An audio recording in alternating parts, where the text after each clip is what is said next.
if I see a show that's like doing really well or something like that, and I want to see like what their numbers are, or if they're being featured in Apple Podcasts, I want to see what those numbers are. But I'm not curious about the numbers that are when they're being featured. I'm curious about the other numbers after they're being featured. And it's always the same. You see this gigantic spike that tells you exactly how long they were featured in Apple Podcasts. And then you see the same exact drop right afterwards. Wow. Unless there's an X factor.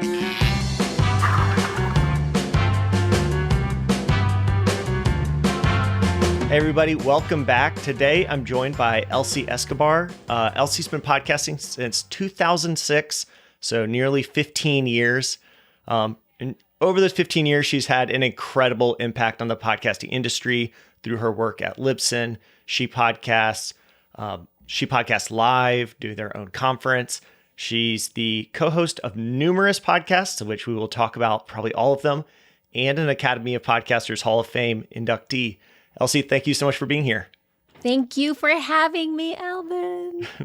So for people who don't know much about you, can you give us a bit of your background and what you're doing in podcasting now? Yeah, I started, I would say like, I started podcasting before it was super cool, even though when I first started, I thought it was the coolest thing I've ever found in the entire planet. So 2006, when not very many people knew very much about it. And I think I called a lot of attention because at that time, there weren't very many people like me. And I say people like me because I kind of didn't fit the mold of the quintessential podcaster, which at that time was very, very heavily tech dude. That people had like all me.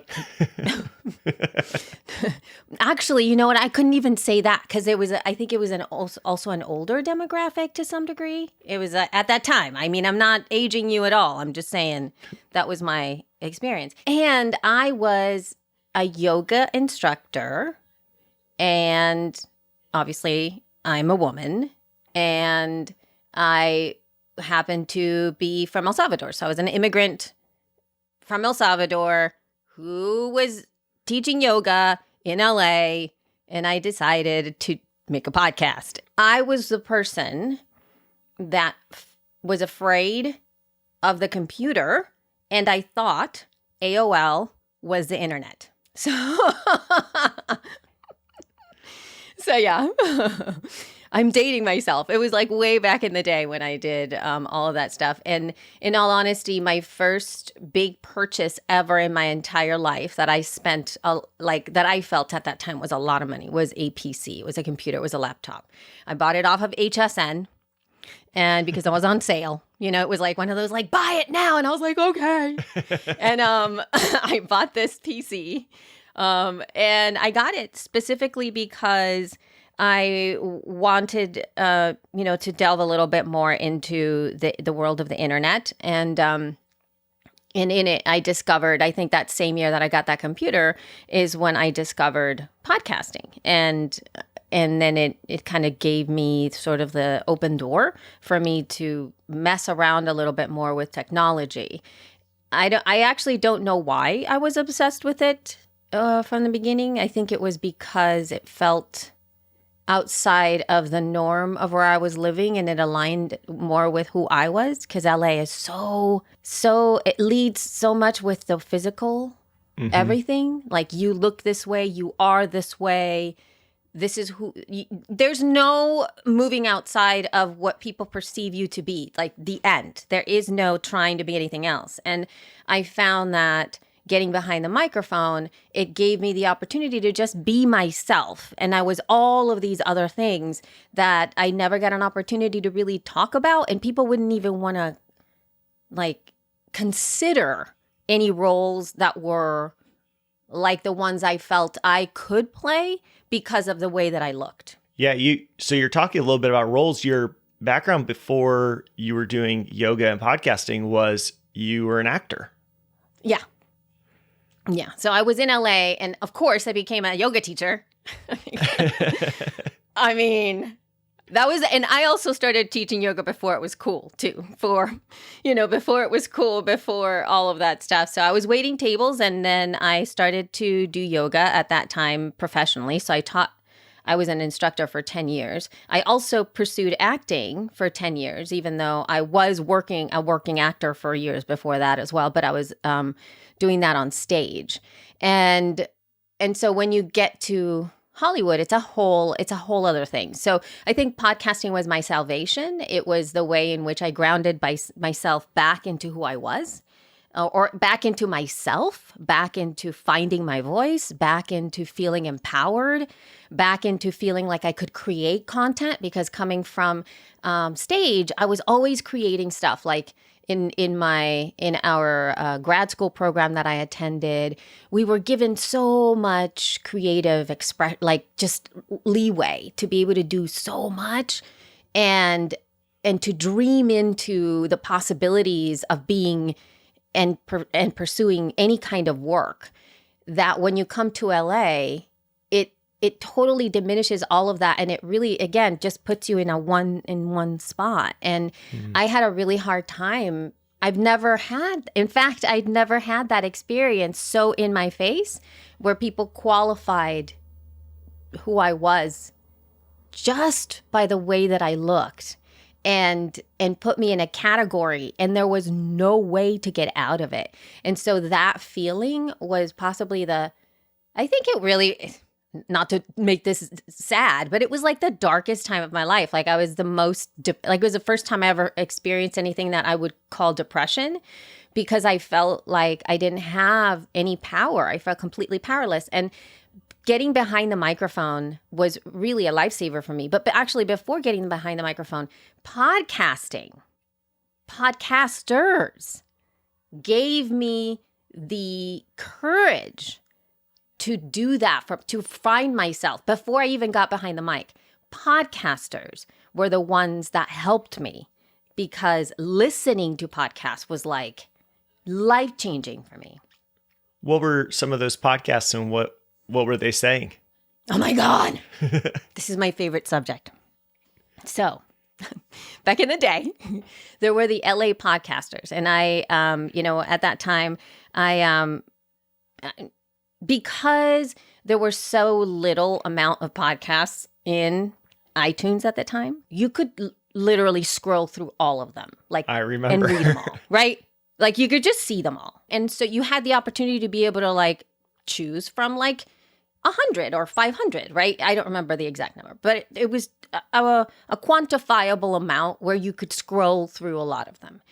And after I had my initial sort of touch point of discovering what a podcast was and how cool it was for educational purposes, because I started listening to Harvard University courses that were delivered via podcast, which now has moved into podcast iTunes University, but at that time it was all in one place. So I was listening to those at first, and then inside of one of the classes that I was listening to, which was Computing 101, because that's what a big nerd I am. And because I didn't know how to use a computer, in all honesty, I didn't know it. So I started listening to this Harvard University course, and there was a promo. Well, it wasn't really a promo. It was audio feedback that was sent to that show from another podcaster called, at that time, that show was called The Typical PC User. And the host was Victor Cajiao. And he sent this piece of feedback, and I thought, oh, that sounds really cool. And obviously, when he sent the audio feedback, he said, I'm the host. He pitched himself. He was just like, this is Victor from The Typical PC User. You can find me at whatever URL, right? And I was like, ooh, I got to go check that out. So I subscribed to his show. And in that, I went into the rabbit hole of finding out so many other podcasts, including my co-host, Rob Walsh, because he had a podcast 411 happening at that time, which was essentially, I do believe it was the very first, I know this is bizarro, it was the very first interview podcast that was out there. I mean, and he was interviewing podcasters, which is kind of taking us full circle here as to what you're talking about now, that this is listening to podcasting stories it is really, like your audience really resonates with it because they hear these stories and they become so full. So I started to listen to Podcast 411, And in that, he would interview other podcasters, and he would start off with like, I think it was 2 questions that were always the same at the beginning.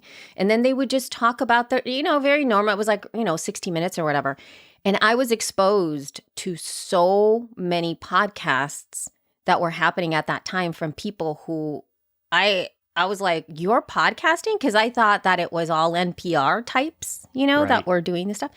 And I was exposed to all this. And in diving into the small podcaster industry, not even industry, podcasters, I got to know the LA podcasters. And so those LA podcasters were, I think, fundamentally life-changing for me because of what they were covering, who they were. I met with them in real life. Like there was a meetup that I used to attend with them.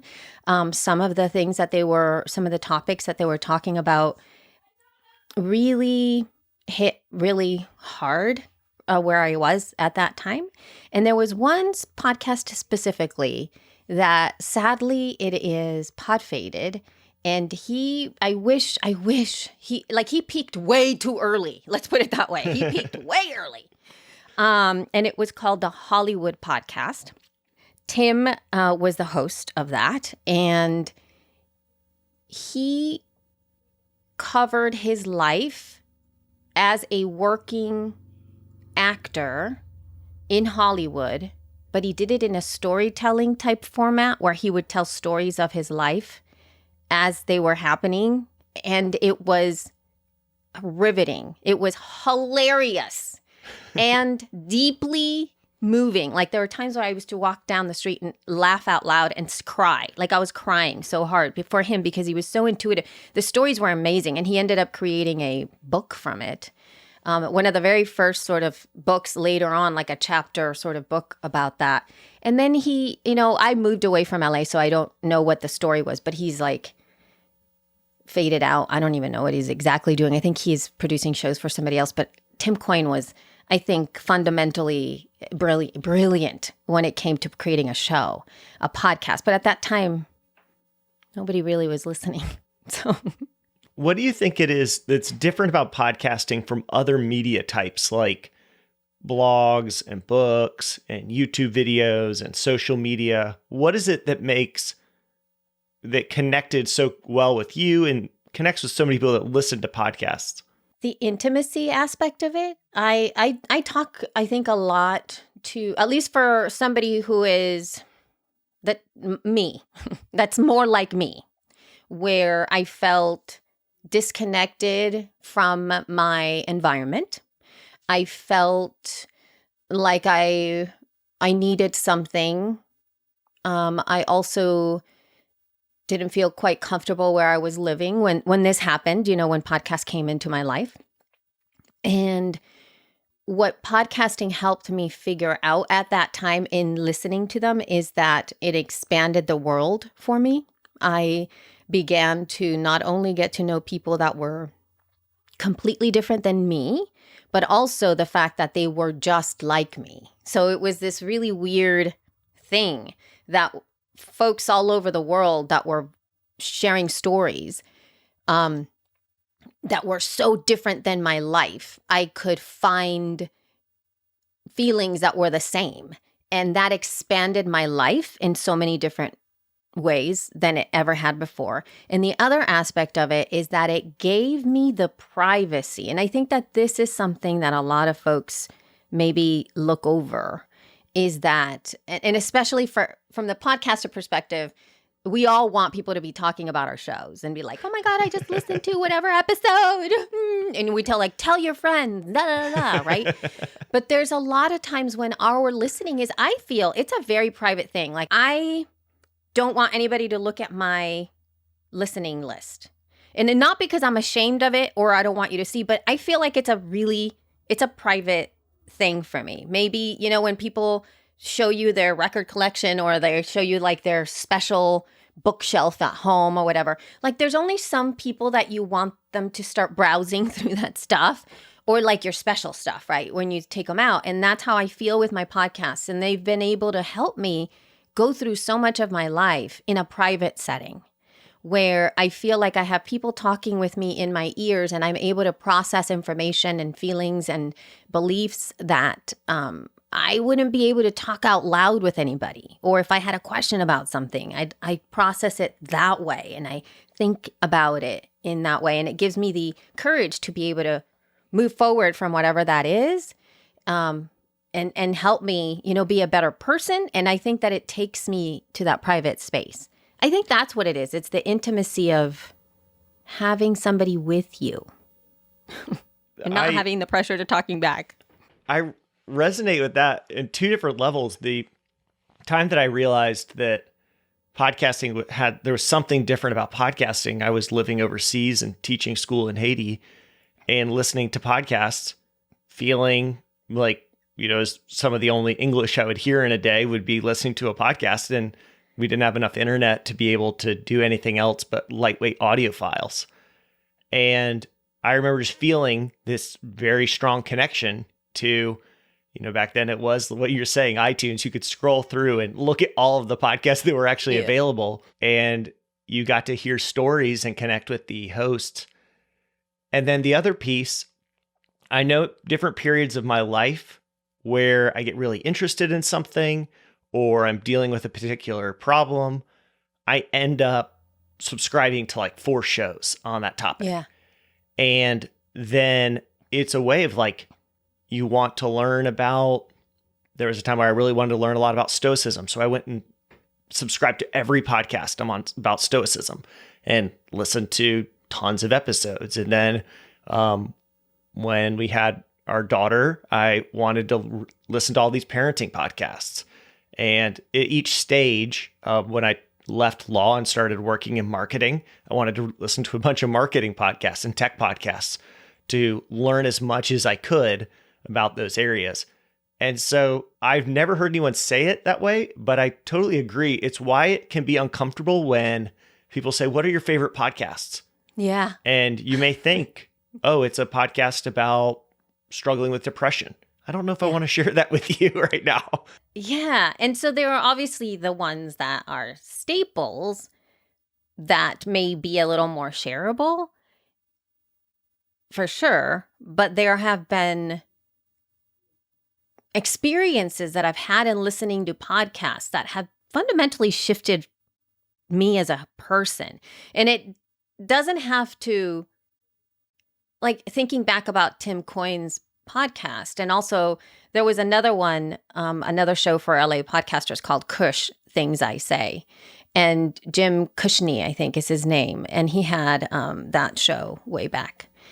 And both of those shows in some way shifted who I was. And Cush, actually, I've been wanting to reach out to him at some point because he used to talk about, again, life in LA, right? It was, and all of these guys were doing what was fundamentally at that time storytelling podcasts, not in the way that we currently now. Storytelling is also mixed into narrative style, right? So you imagine that storytelling and narrative are more like the highly produced, corpcasters or NPR types that are telling stories within, like one that comes into mind, and it's, the wonderful podcast 1619, where it, even like at the beginning in the entrance of that first episode for 1619 blew my mind just because of the audio feeling and the story. Like that was real deep, like way deep. But these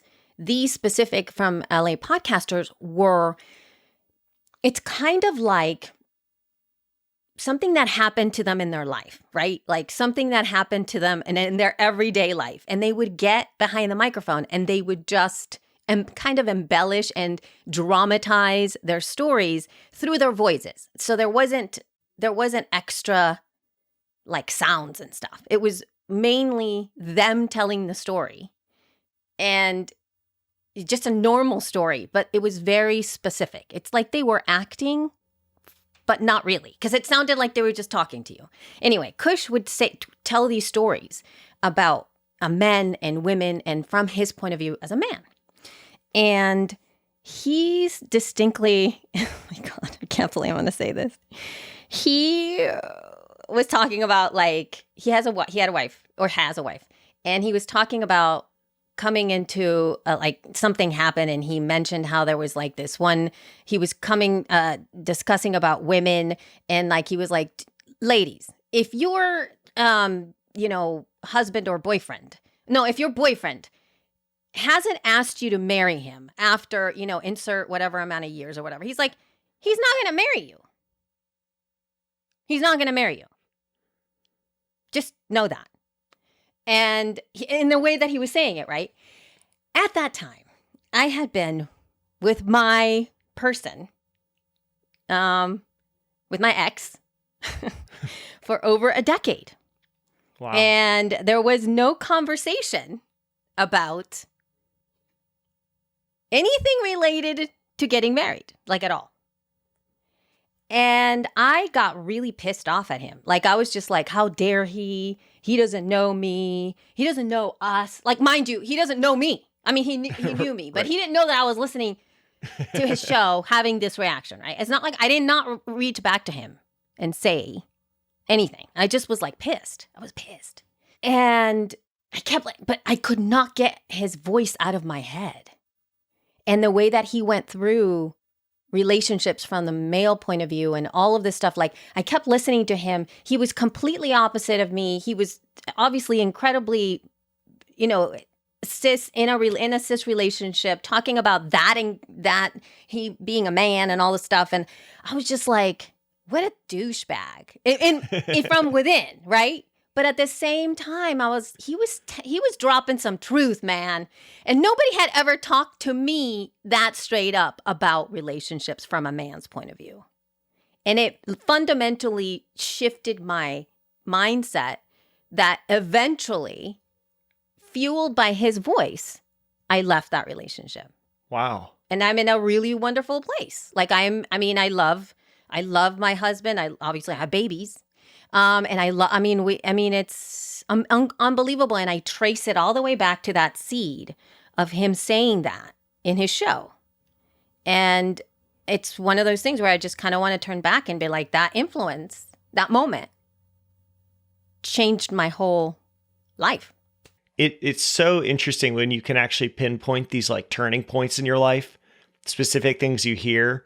And I don't know about you, but I personally love going back to the people who said the thing or like mentioned something offhandedly. One big change for me was listening to an early Freakonomics episode where they talked about the power of quitting and basically how we shouldn't moralize quitting, that you should quit things that aren't working for you and move on. But for some reason, we always have this like tendency to hold on and say, no, I can fix this thing. Mm-hmm. And I remember listening to it. I just graduated law school. And I remember thinking like, yeah, of course, everyone knows you should quit stuff if it's not working. That doesn't make any sense. I'm the kind of person who'd quit. And then fast forward like 2 years after that, I hate practicing law. Like cannot stand it. It was everything that I didn't want to be. And I looked 10 years down the road and realized I would only become less of who I wanted to be in the future. And I remember that episode sat there in my head, reminding me, not only did you listen to this, but you were offended that it was even like had to be said because it was so obvious to you then. But now that I'm in it, I'm thinking, well, I can't make less money and go work somewhere else. I spent all this time going to law school and practicing law and doing all this work. And now I'm just going to throw it away. What if the next thing is just as bad or worse? And it's so interesting to hear you having kind of a similar experience with a podcast kind of being a turning point and telling you, maybe sometimes they can tell us when it's time to move on to other things. Some of the things about that are, I think, poignant as a listener and to inspire folks to listen to podcasts are things like that, right? It also, though, it's something that I really try to teach folks that are getting into podcast or are podcasters and that are constantly looking to grow their audience, right? And I know how that a lot of us, and I value it as well, feel that having a larger user, obviously, big stuff makes more stuff. Right. Just whatever. You get, you have more X, you get more Y. That's the way our culture is set up, which is one of the reasons why in my Instagram, like right now, I don't do anything on Instagram at all. I just don't have time. But anyway, I have like a thing that says like something about like more does not equal better. But that's just something I'm trying to move forward and like really bring forth all the time in everything that I do. And so thinking about it from the perspective of there's going to be a time when I listen to a podcast like I did for Kush Things I Said, that obviously doesn't exist now, but maybe it did. But maybe I'm not a listener anymore. Maybe I haven't listened in 5 years. I'm not a download for him. Mm-hmm. But yet he has impacted my life and caused all this. Or like essentially who was the catalyst for this. We're starting to touch on it a little bit. How you speak to tens of thousands of podcasters and you've influenced tens of thousands of podcasts. And I think many of them, one thing they're all trying to figure out is how to get a bunch of downloads. Yeah. How should we be thinking about that? So I always teach podcasting is an embodied experience. And we are human beings that are in the act of listening.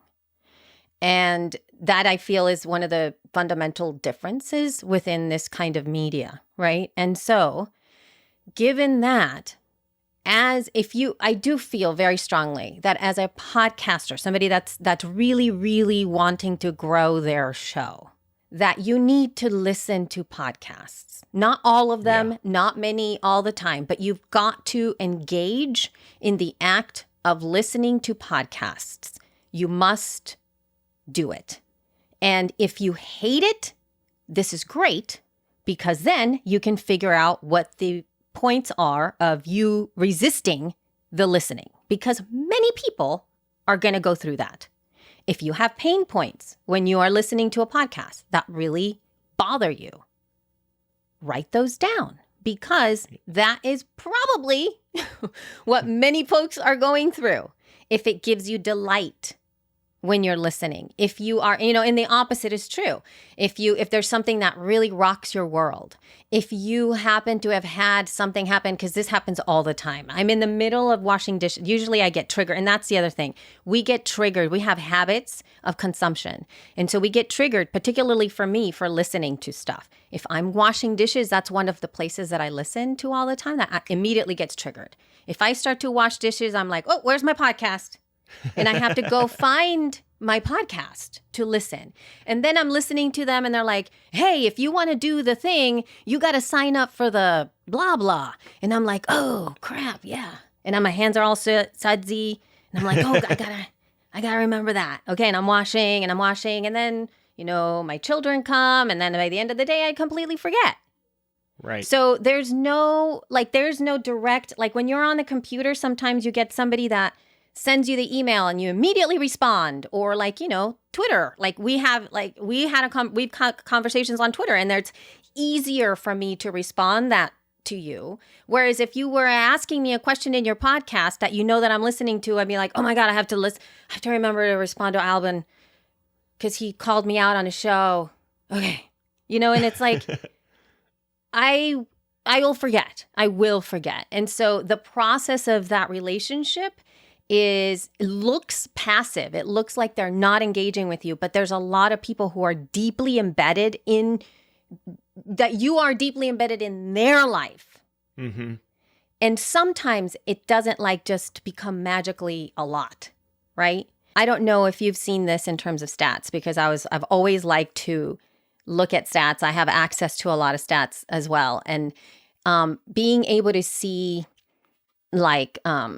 I'll go lurking if I see a show that's doing really well or something like that. And I want to see what their numbers are, or if they're being featured in Apple Podcasts, I want to see what those numbers are. But I'm not curious about the numbers that are when they're being featured. I'm curious about the other numbers after they're being featured. So then I will look at those numbers, let's say they're featured in February, and I'll just make a little note for myself, and I'll go back and check in 3-4 months later. And it's always the same. You see this gigantic spike that tells you exactly how long they were featured in Apple Podcasts. And then you see the same exact drop right afterwards. Wow. Unless there's an X factor. Unless there's an X factor. What's the X factor? The X factor usually has to do with the quality of the content, duh, and also the relevance of the topic at that time, which we can't know what that's going to be like. One of my favorite shows way back was Pantsuit Politics, and they started with Libsyn way back, and they started their show I think at the end of 2015, if I'm correct,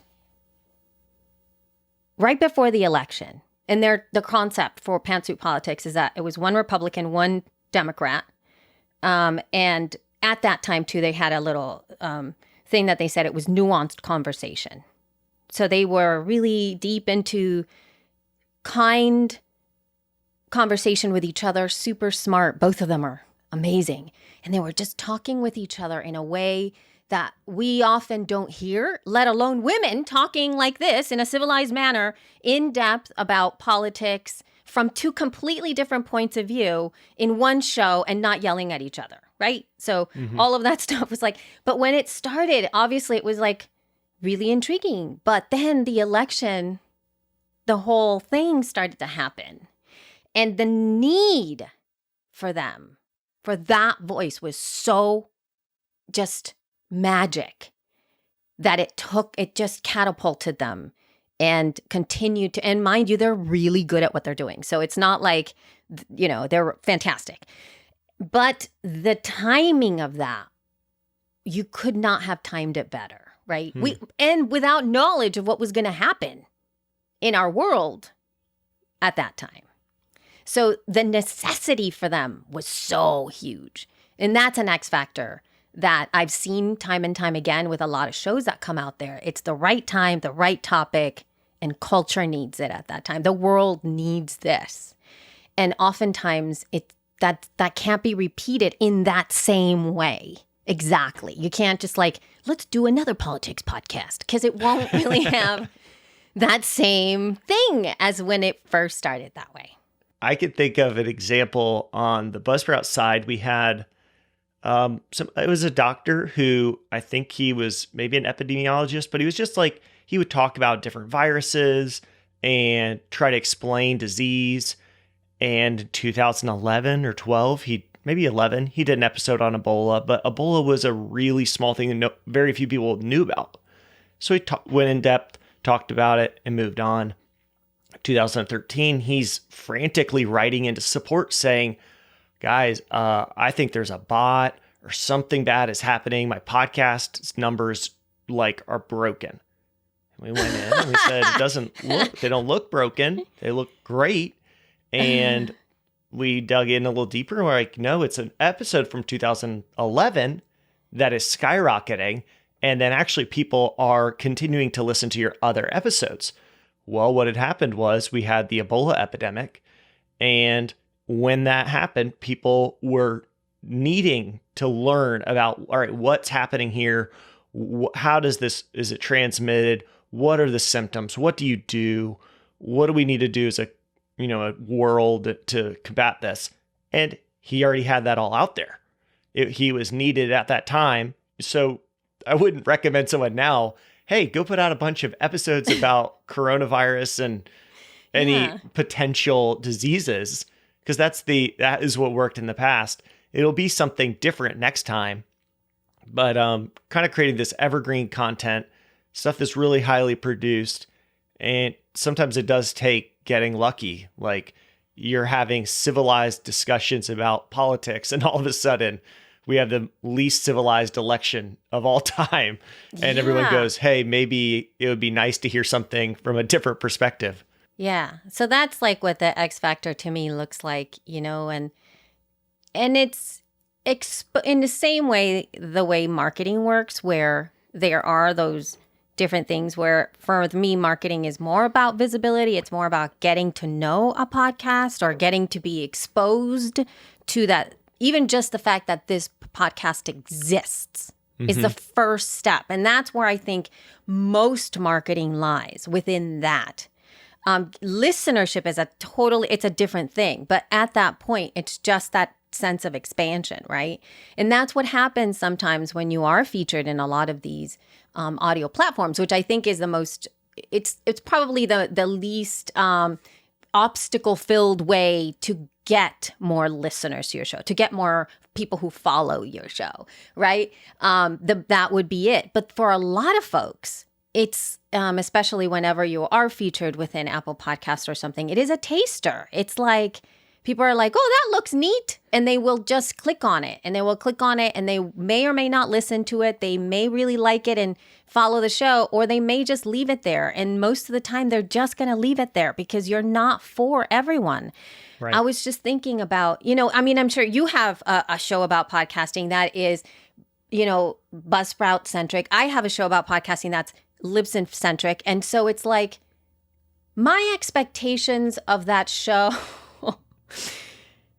I think we're doing fine. You know what I mean? I don't have like, let's get thousands of listeners, because it's like, it's so like, I wouldn't want everybody to listen to my show. In fact, most people would probably listen and go like, what is even happening here? That's the worst thing I've ever heard. Because it's not, unless you know it, you're not going to want to listen. It's just, I don't, Yeah, you need to know your audience. And part of, when you really know your audience, you can cater the message to them.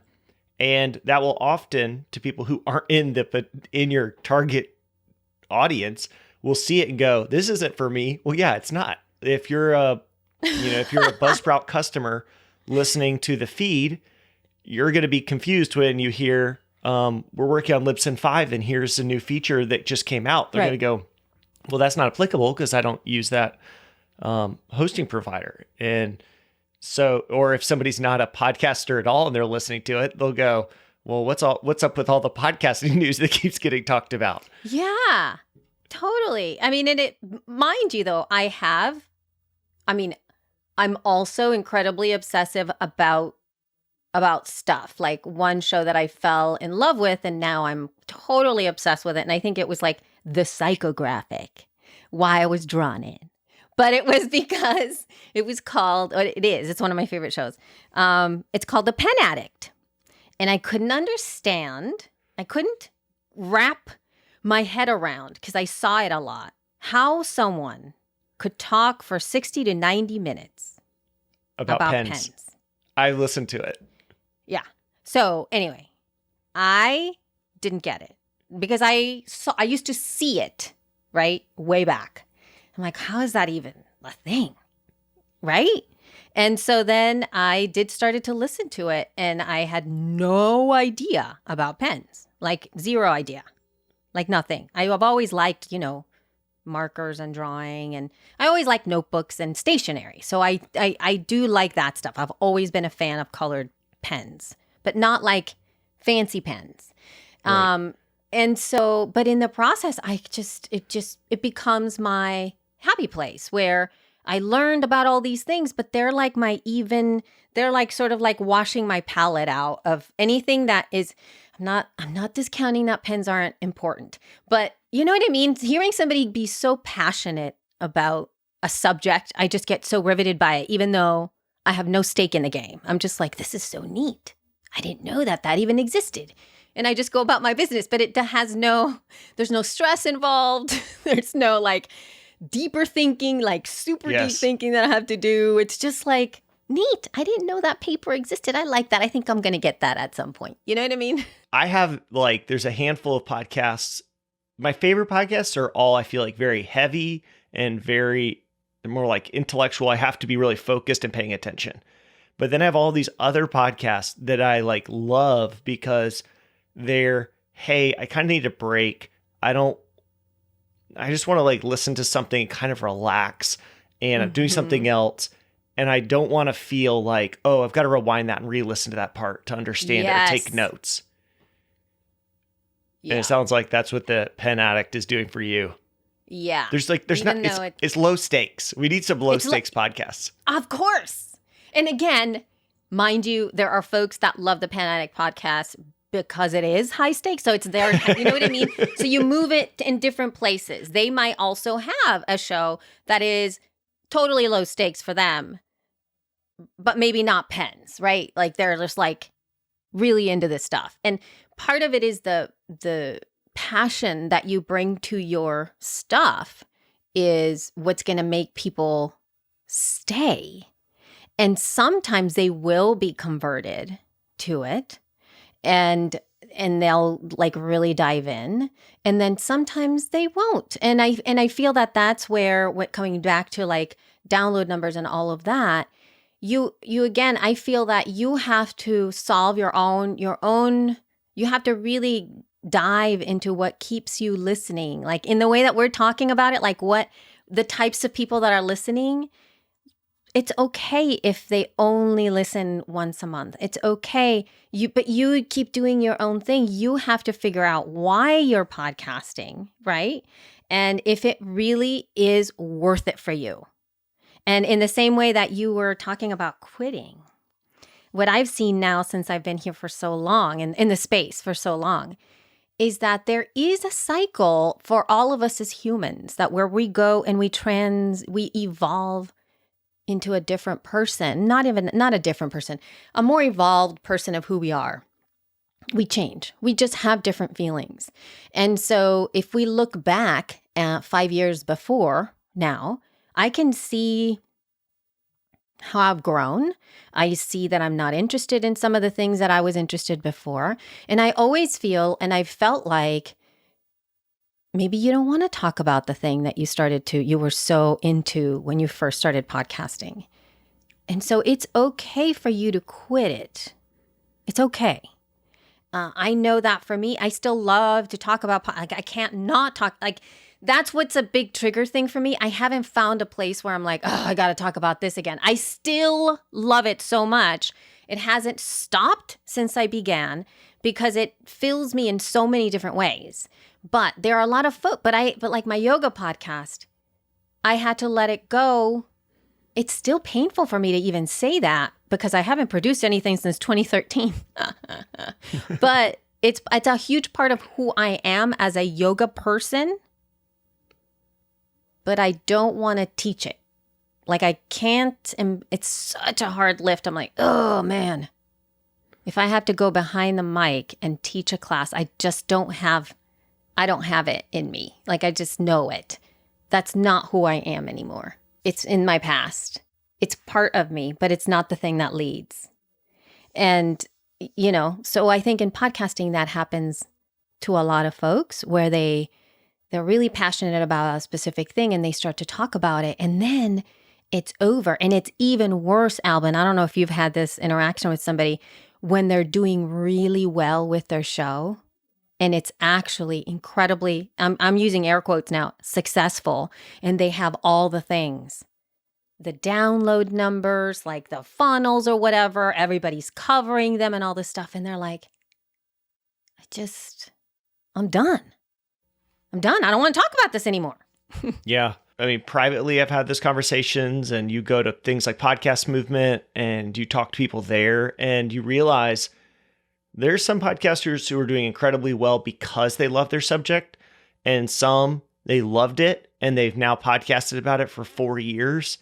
And they're like, I don't love this the same way I used to, but I don't know if I can like stop because I've hit this level. And, now I have this loyal audience that keeps wanting to hear about it.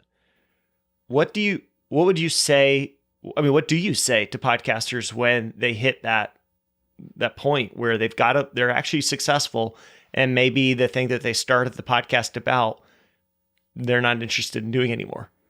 My gosh, I would say the same thing that you shared with me just a little while before about the whole quitting thing. One of the reasons that I stepped away from Elsie's yoga class as well was it's hard for me to feel like I'd let that go because of really the interaction that I had with my people that used to come to my classes.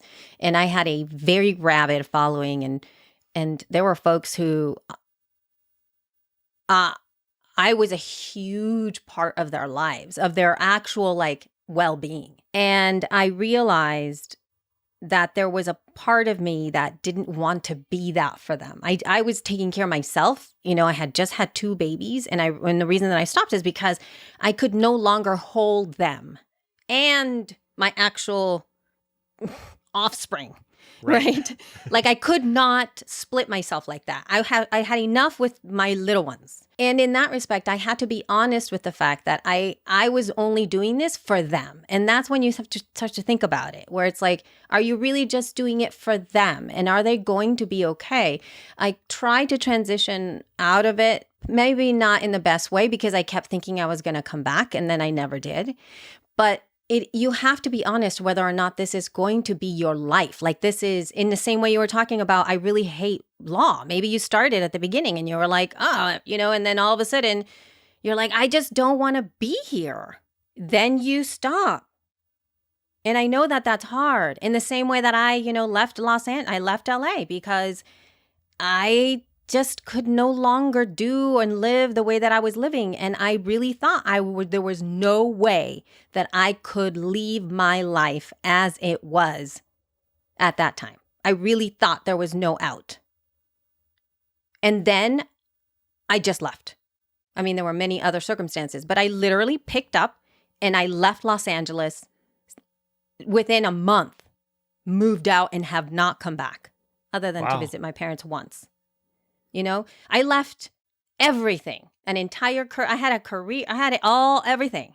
And I just picked up and left. And it was the best thing I could have ever done. I don't know what I would be doing if I was in LA at this time. It was just way, way too much. But in that same way, it's going to be okay. And I think that this is when we start to think now that our industry is now moving beyond, we're moving into year 16 or 17, where we have the industry now has legacy to it. Mm-hmm. Now you can put shows away. You can say that's the time of X, right? You don't have to keep doing the show. It can be done. And if you still love podcasting, you can get behind the mic. You could try to do something else. But I don't know. I just feel that that's going to take away from you growing as a human being. You know who I was thinking about this, Alvin?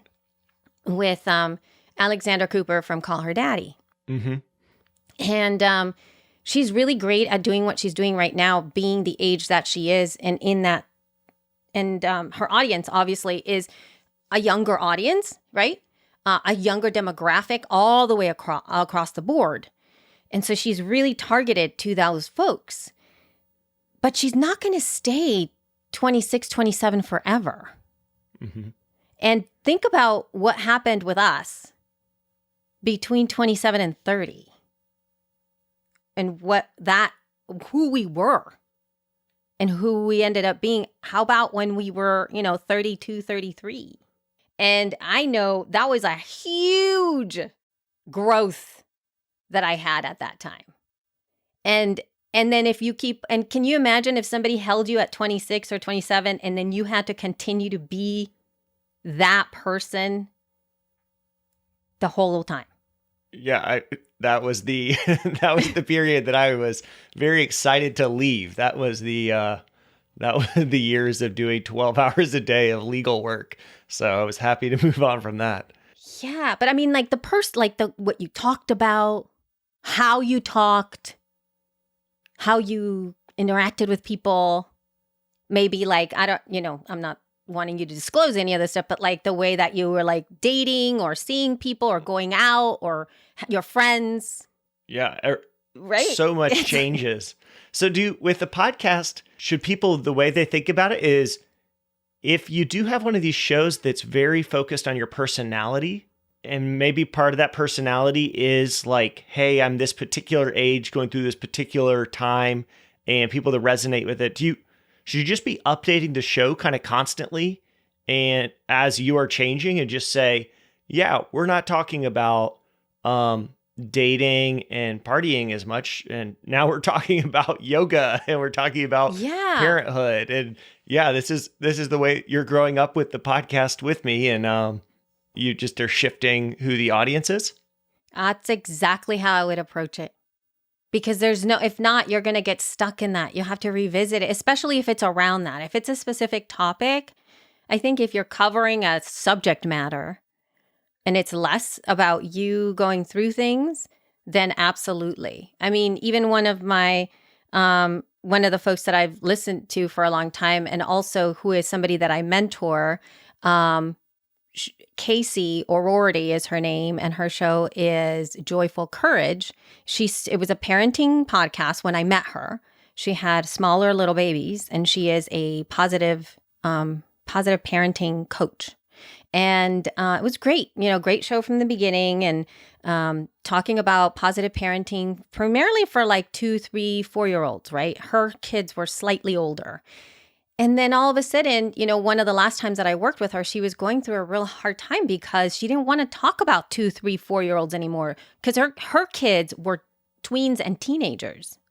Right. And she was so much more interested in that because that was her life at that time.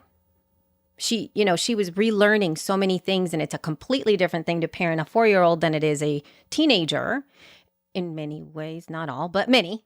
And so, so she wanted to move. She goes, I don't know what to do because everybody's asking me about toddlers and I don't want to talk about toddlers.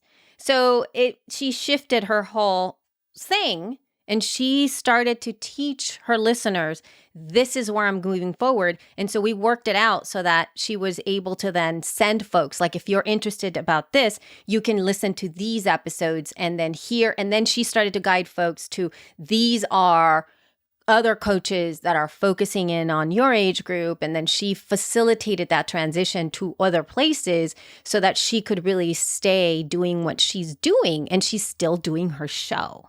Mind you, the title of her show also allows for that expansion, because if it would have been like the toddler show, or parenting 2-year-olds, then it's a little harder to move to a teenage conversation.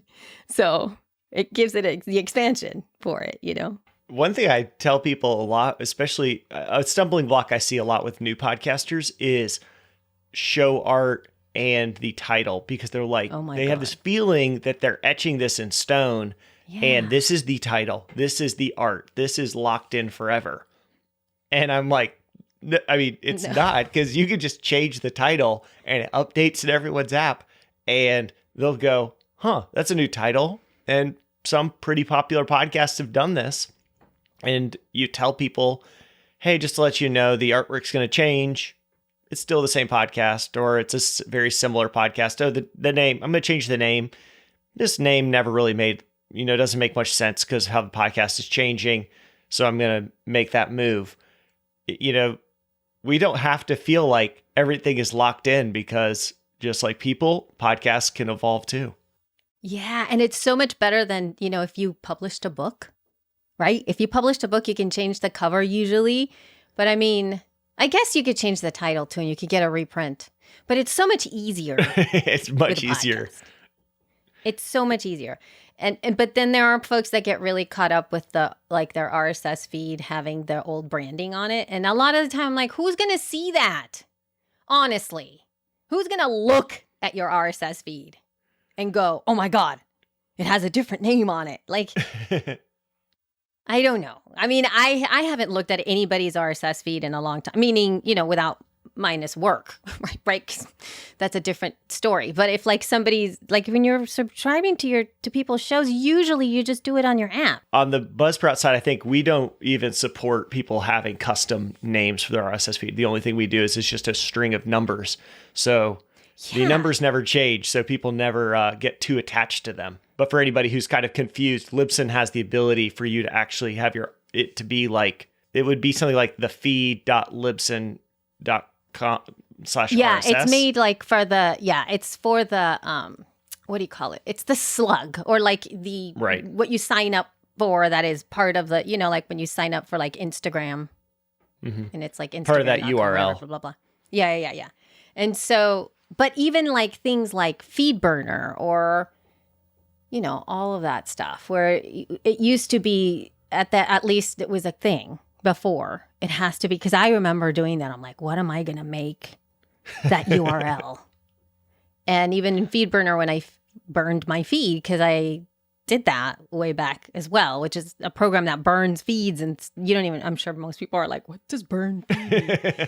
But anyway, it created a specific feed that people could, subscribe to that was just the numbers and stuff, and or the letter or whatever you wanted to name it. Like you could name it, you could put words in it. And so folks would get very attached to that. But given that though, yes, you can change your title. You can change all the things. 2014, you started She Podcasts.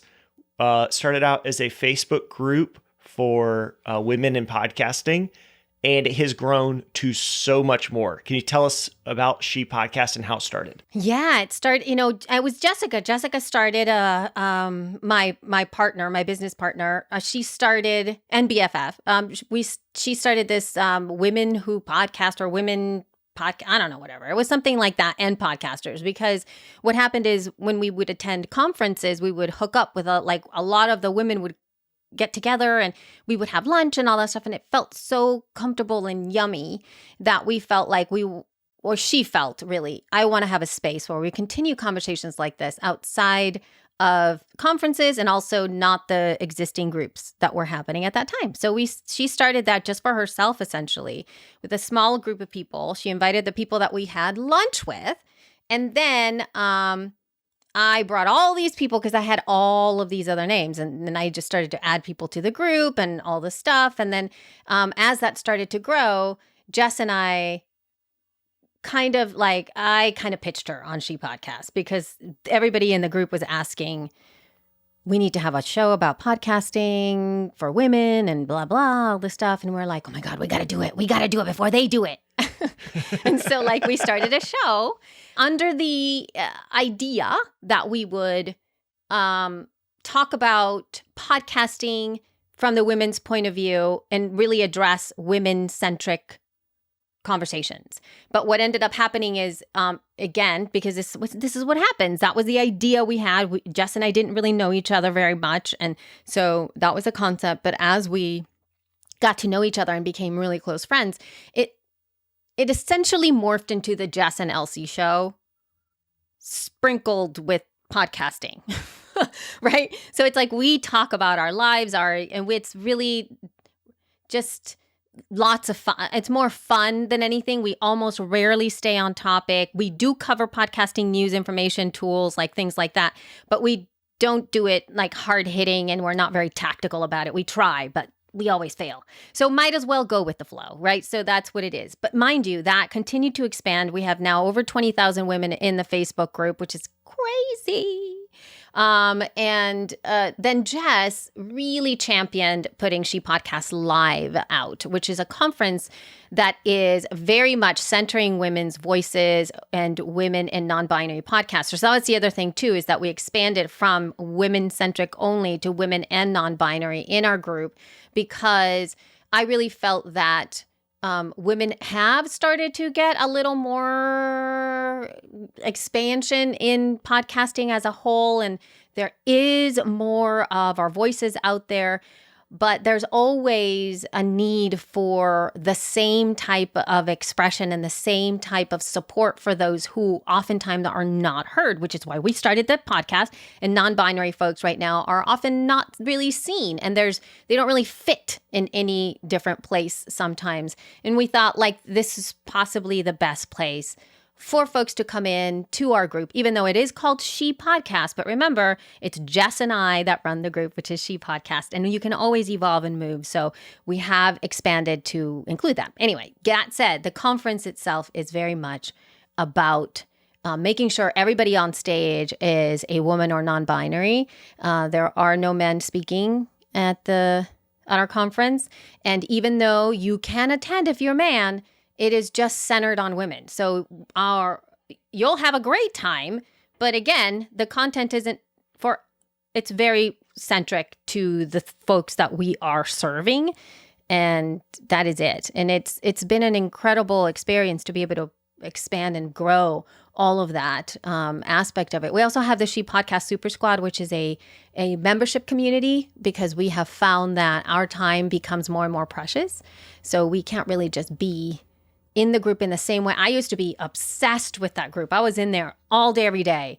And as my life has changed, again, my desire to be in Facebook has lessened so much that I just don't want to. And I want to cultivate richer, deeper relationships. And in all honesty, Alvin, I don't know if you feel this, but I really don't want to answer the same questions over and over again about the same stuff. There's you have like a limit of maybe like 1,000 times you can recommend the Samson Q2U or the ATR 2100. At some point, you're like, I'm starting to burn out. Yeah. So I have a harder time with that. And so I would like to have folks come into the Super Squad where I could have deeper relationships. And I know that the time that I spend deep diving into why the Q2U is probably one of the best microphones to start with can really be appreciated because of all the nuance I could bring to that conversation in so many different places than writing it out, right? Somewhere. So the Super Squad is where I get to really just let you know or really invest my time in the specificity of who you are as a podcaster versus just random people. Because I feel like sometimes people in the Facebook group, they're not invested in the answers sometimes. They don't, they just want all the answers and then they still don't know. And I'd rather everybody sift through the crud.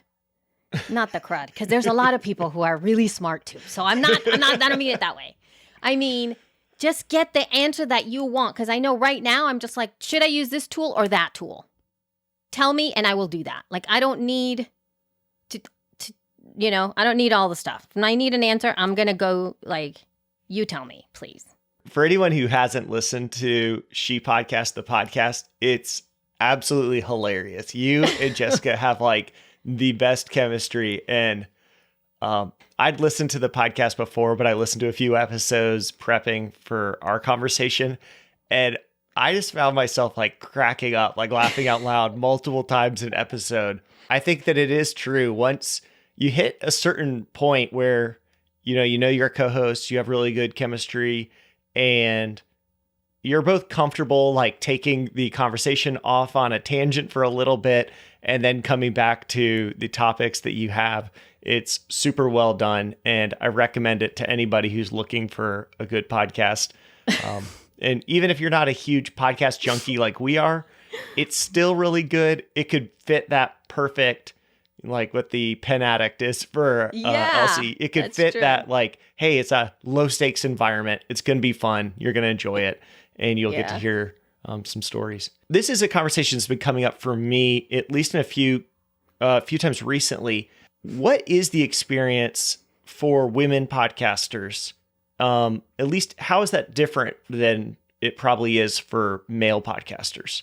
I think part of it is, and I am generalizing, this is not like set in stone, but I'm kind of moving more into like the historical gender roles and the way that culture treats those that are women or girls. I'm not even sure if this is happening right now to our younger folks, like my children. But the exposure, I think, overall to tech is not quite there. Like the way that I went into it, being able to be comfortable around technology was a huge challenge for me. I didn't understand getting over my own self when I would ask a question and then they would give me the actual answer and then I would read the answer and it looked like it would gibber. Like I was like, I don't even know what that means. Like I would get the answer from really kind people. So it wasn't, they were not mansplaining to me. They literally just gave me the answer. I was like, I don't know what that is. So I would have to go search for that. And even then searching for that, I couldn't understand. And I think that's possibly one of the bigger issues when it comes to podcasting, because there's like microphones, there's like, like all the names for the things and USB and XLR and what that is. And there's a mixer and then there's the thing and you have to do a double ender and a mix minus. And it's like, what the heck is all that stuff? And I think the questions that we have around it feels a little like, that's kind of not cool. And the other thing is, I was just talking to a new app or product that's coming out. And I kind of talked with them a little bit about the way that they were positioning the product that was incredibly focused on what most people want, which is making money, right? And it was all like, make money podcasting, you're going to be rich, and which most people want to get rich, which is true. And they want to make money podcasting. Yes, that is true. But in fact, our folks are slightly less so in that same way. They're more focused on their voices and impact and connecting with people and caring about their audience at a really deep level and having so many things that they're doing and they can't really do that. And so that experience I feel in the way that the world is set up, sometimes women are not supported to do things like this, where we get the tools, I would tend to say, I don't know if I want to invest in a microphone. It took me forever to buy what I considered expensive pieces of hardware because I'd rather spend it on clothes for my children. Not to say that it's not true, but I feel that, my husband just came in the other day and he's like, oh yeah, I got another $300 router because he's trying to set up all this whole thing. And I'm like, no, the routers has to be $190 because otherwise, you know what I mean? And he's just get the best thing, get the thing that works. This is the optimal blah, blah, blah, blah. And I'm like, well, given the circumstances of how I'm going to be doing the thing, I have a lot more in my own head, which again, I'm overgeneralizing here, but that feels to me that it's more of a challenge. It's just the basics of the technology and even the overall how everything works. We are better, I feel, at crafting the message, the story, the audience, the content. It's much deeper and richer. But when it comes to the concept, it's amazingly fleshed out, right? And it's wow, the image, the artwork is fantastic. The title is great. The description, the content, you're nailing it. Amazing. We're yay. And then they're okay, I'm getting ready for my interview in a couple hours. How do you record somebody? And you're holy crap. Right? And then they want just what's the easiest? Oh my God. It's wait a minute. So it's, it's things like that where I just got a question, I don't want to go on too long, but I just got a question from somebody. And this is a really great question, but it was how do I record two people in the same space, in the same place with two USB microphones and one computer? No extra stuff, no buying new things. It's going to be tough. Yeah. And so, exactly. And so when we go to, and she podcasts, what we do to support this is that we do our darnest way to figure out the solution given what they have, given what we have, versus, well, you need to get a Focusrite, 2i2, and you have to get yourself either another couple microphones so that they actually have an XLR, or you have to have a USB to UXL, you know what I mean? And then that's what the answer is usually. And they're whoa, what is that?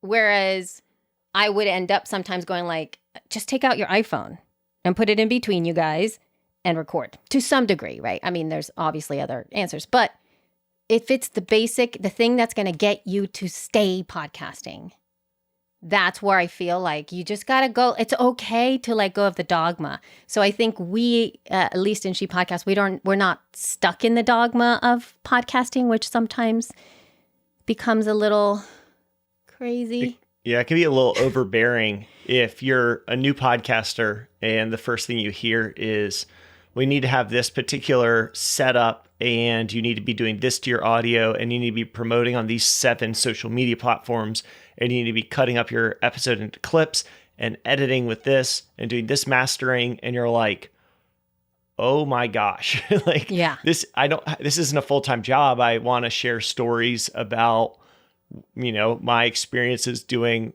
whatever. whatever passion or hobby I have. I want to just teach yoga classes on a podcast. I don't want to become a audio mastering genius. Right. So exactly. Yeah, as podcasting has continued to grow, we definitely need to let go more of that dogma and accept like podcasts, like everything, kind of have to start out imperfect. It's not going to be this perfect thing when it starts. And it's only through the process of doing the thing, whether it be podcasting or anything else, it's during the process of doing it that actually lets us grow and develop to actually become masters of our craft rather than, thinking you're going to put all the work in on the front and become a great editor without ever putting out an episode or something like that. Right? Yeah. I mean, you can't. The end. One thing that I have heard that I'd love for you to speak to is women in podcasting just get a lot more grief, it seems like. I've talked to Kate Casey, who does a show called Reality Life with Kate Casey. She talked about how many more women in podcasting get just negative reviews.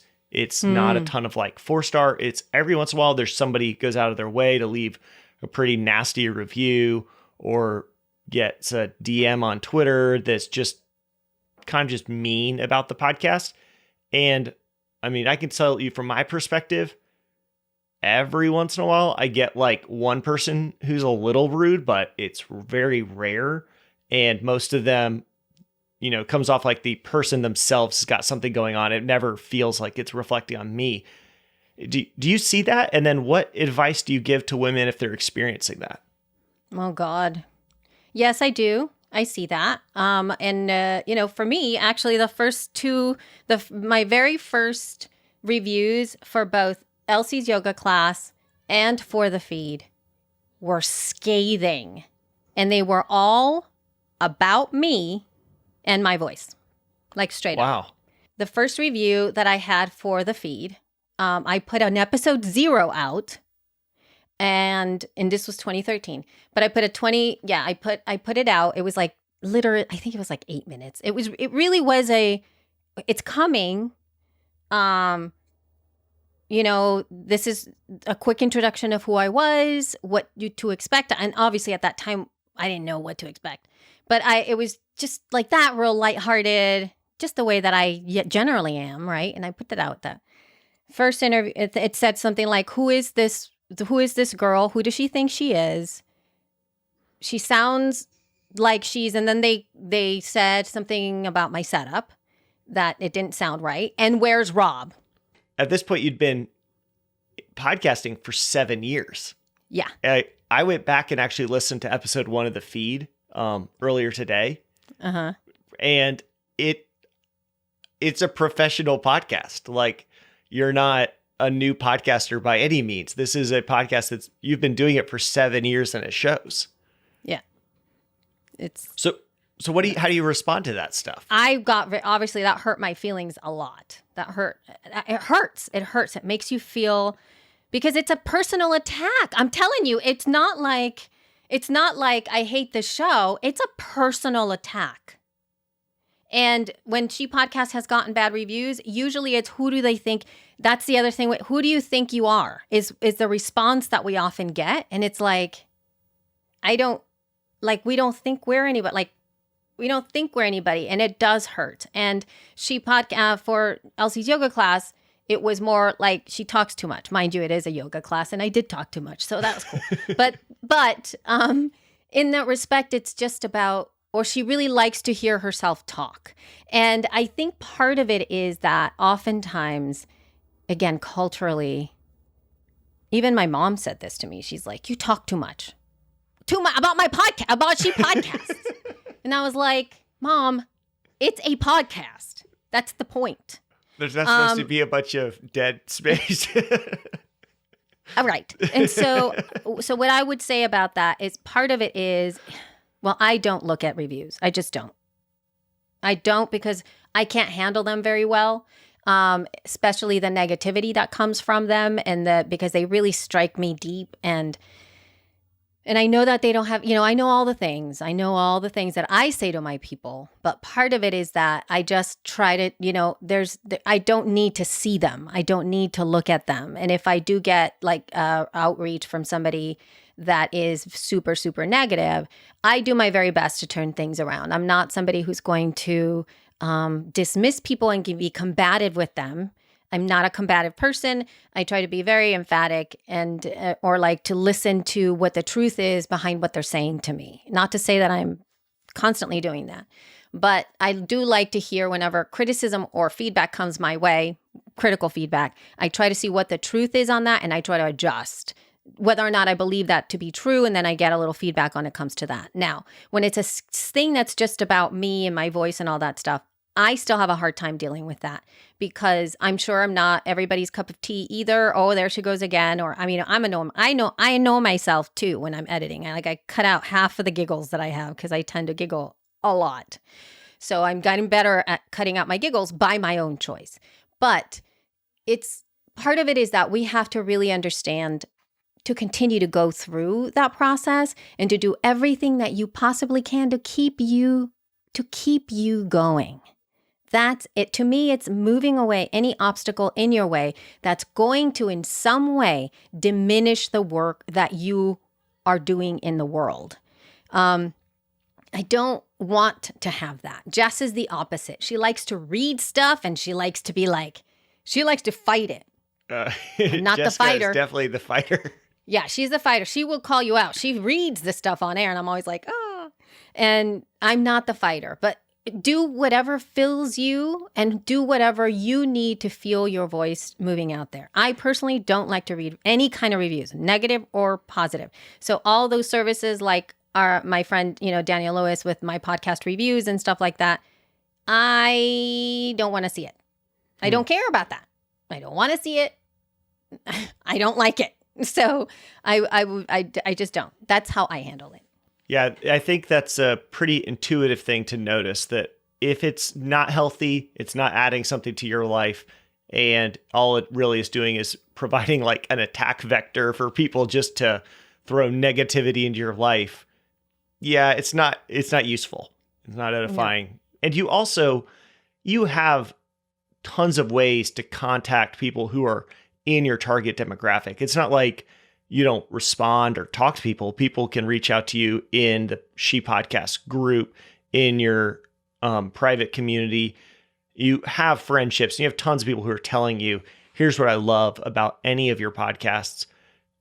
The reviews being from who knows who it was. Likely it's probably a person who the podcast is not intended for.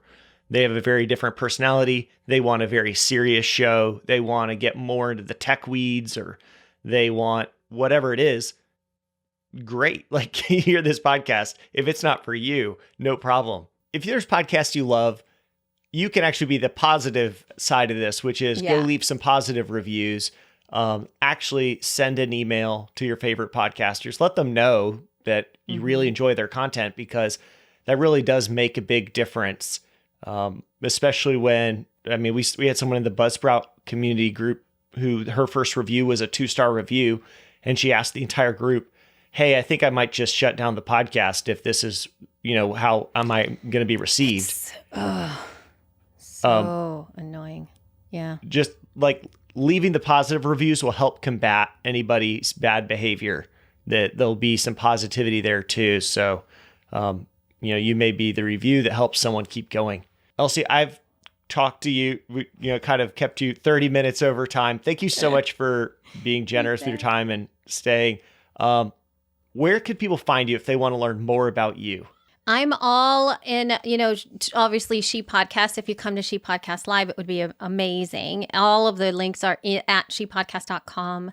And I think that the most active I am is on Twitter. It's the easiest for me to engage or disengage on Twitter. It's the fastest place. And I'm the Elsie Escobar there.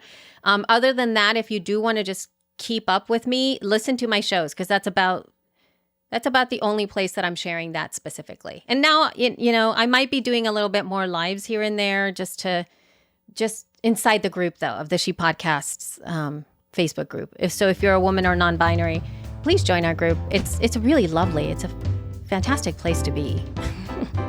I like it when I go in there. I just don't want to be there very much.